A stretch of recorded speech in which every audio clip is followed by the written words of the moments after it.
Heading into this year's trade deadline, there was really only one priority for the Avs, and that was snagging a third-line center.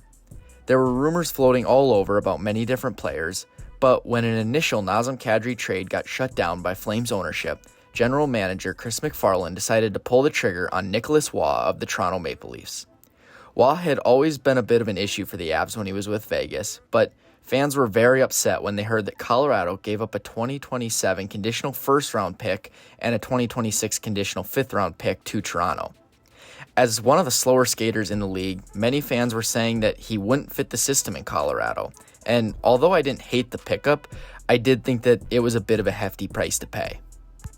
However, a month and a half later, we are once again reminded that C-Mac is just one of the best GMs in the NHL, as Nic Roy has been awesome through the first 2 games of the playoffs.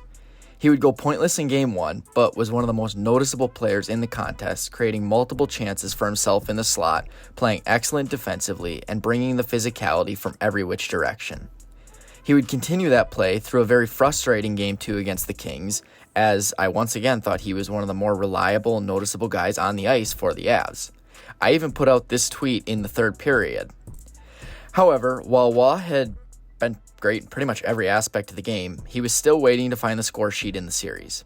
That was until we were 7 minutes and 44 seconds into overtime, as Waugh would once again use his size and strength to outbattle Brandt Clarke in front of the net and tuck home the game winner to give the Avs a 2-0 series lead. And this really couldn't feel more like 2022, could it? An overtime game in Game 2 of the first round that's tied 1-1, and a Nazem Kadri and Josh Manson connection on an OT winner as well.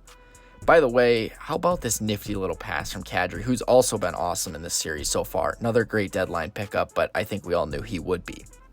But as for Waugh, he's fit perfectly. I never really understood the argument that he wouldn't fit the system because he's a slower skater. Gabe Landeskog, Nazem Kadri, and many others are not exactly super fast skaters. Hell, even Mikko Rantanen is a pretty terrible skater, but they all fit because you need different types of players throughout a lineup. You can't have a team full of McKinnons, Natchuses, and Coltons. Being fast may help you fit in with the Avs, but it's not the only criteria you need to meet. Waugh is a playoff-type player that can play up the middle or on the wing. He's great on faceoffs, winning 52.9% of his draws this year, and he's also excellent against the wall, winning battles and finding pucks. And, as we all found out, he's also great in front of the net as well.